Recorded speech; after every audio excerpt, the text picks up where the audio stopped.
Que les 3 pans de tissu soient vraiment juste installés, genre dans 3 axes. Comment ils prennent la lumière ou ils la prennent pas, tu vois. Voir si c'est plus proche de la source ou loin, en fait, il faut que j'essaye des choses comme ça. Et ça, c'est censé être suspendu.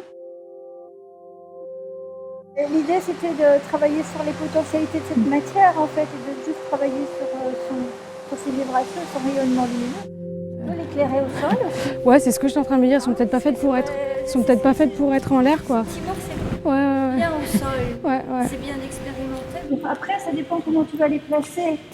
Et ça devient de la lecture, en fait. De la lecture de mouvement de lumière.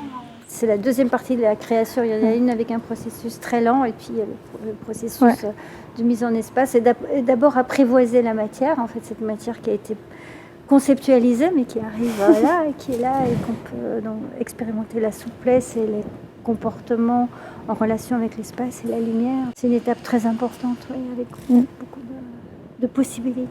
Ça invite aussi à cette notion de lecture. Je pense qu'il faudra faire plusieurs essais, mais en tout cas, un truc ordonné me plaît. Tu sais, que ce soit pas... tout à fait. Tu vois, j'ai l'impression qu'il faut que ce soit presque de l'ordre d'une logique un peu.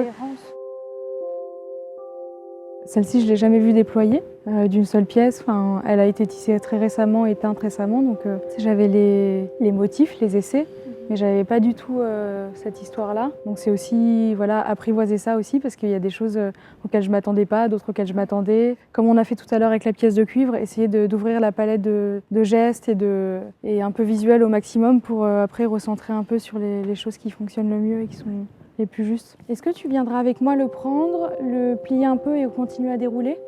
Vu que ça fait 40 mètres, je vais... En fait, on le déroule un peu, on le prend, prends-le là-bas. Il y a des parties que je n'avais pas encore vues hier, parce qu'on ne l'a pas déroulé en entier. C'était convenu que je viendrais et qu'on discuterait un peu de l'installation. Et personnellement, c'est un moment de plaisir. Je trouve que c'est les moments les plus passionnants. C'est un moment où l'œuvre a été créée, mais la deuxième partie, comme je vous disais, c'était la mettre en espace, la faire exister vraiment. C'est un moment très agréable. J'aime bien collaborer. C'est un honneur et un plaisir.